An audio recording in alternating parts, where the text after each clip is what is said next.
Hello and welcome. I'm making this video to be a sort of beginning guide for anyone trying to get to comics, but also who has absolutely no idea where to start. See, comics are a medium that is way different than most. They're kind of like books in the way that there is a story you could read about, but also feature details like movies in the way positioning, lighting, and movement. Before we even talk about what to read or where to get comics, I want to quickly explain how to even read them. Comics are comprised of panels, which each provide a single picture, very much like a single frame on film. Each one of these panels only captures a moment of what's happening. These panels are separated by gutters, which in a way contain the time and movement between the panels. The reader's imagination fills in the gaps of things that the comic can't show us. You read the panels and the text just like how you'd read a book, left to right, up to down.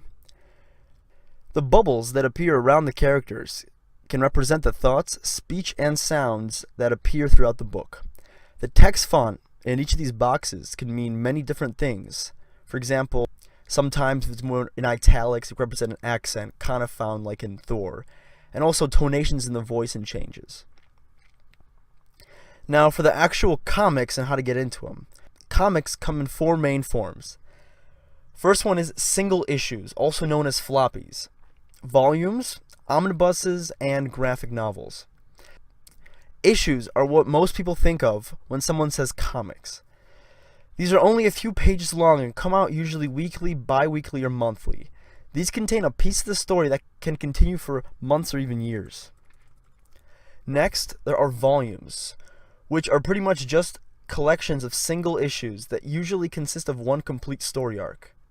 These, in my opinion, are the best way to read most of the ongoing comic series because of the completeness of the stories inside of them, while the single issues can throw you in the middle of a storyline you might not know what's going on. Now for the omnibuses. These are huge, gigantic, monstrous collections of comic stories that usually contain years' worth of storylines from a single hero. These are the most expensive option to enjoy comics, and are also the hardest to read because of how damn huge they are. The final option, and what I think is the best way to get into comics, are graphic novels. The previous three ways contain an ongoing continuity that can be hard for new readers to get into. But what exactly is continuity? Well, it's a singular story that's been going on throughout the whole run of comics. Some companies like Marvel have continuity that has spanned for more than half a century. This can be insanely overwhelming for a new reader who doesn't have time to read decades worth of story. This is where graphic novels are a better gateway for new readers. They are a self-contained story, which you don't need much context to completely understand it. For example, if you like Batman and you want to get into reading his comics, there are way too many continuities for an early reader to know. There's one from when he first was established in the 40s, another one from the 80s, and one from 2012. These all require many years of reading to be done to completely understand what's going on. Or the reader can just pick up a self-contained graphic novel that would only require them to understand the basic context of who Batman was, which these days pretty much everyone knows. But where do you even get any of these? The main avenue to get these is through a comic book shop.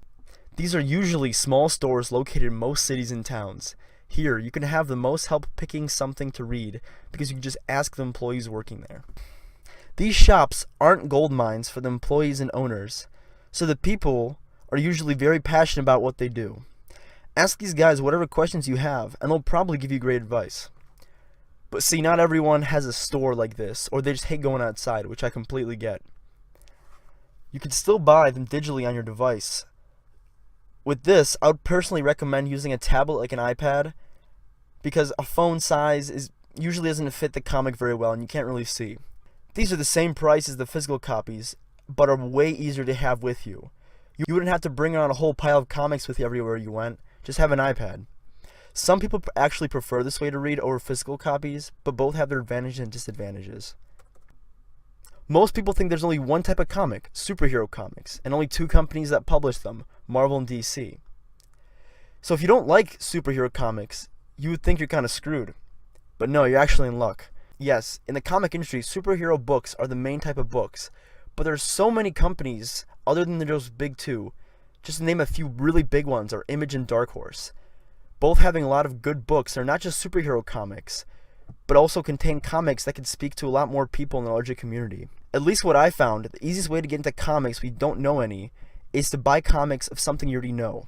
For example, I love the Star Wars and Alien movie franchises. When I walked in the comic book shop for the first time, I saw that both have their own ongoing series. Since I already knew and loved these franchises, it was really easy for me to get into them. It may be from a TV show or movie or a book. Having one of these will let you enjoy comics and the thing you love at the same time. If you want to have a few reading recommendations, I'll have a list in the description. They're all generally easy to start reading without much prior knowledge.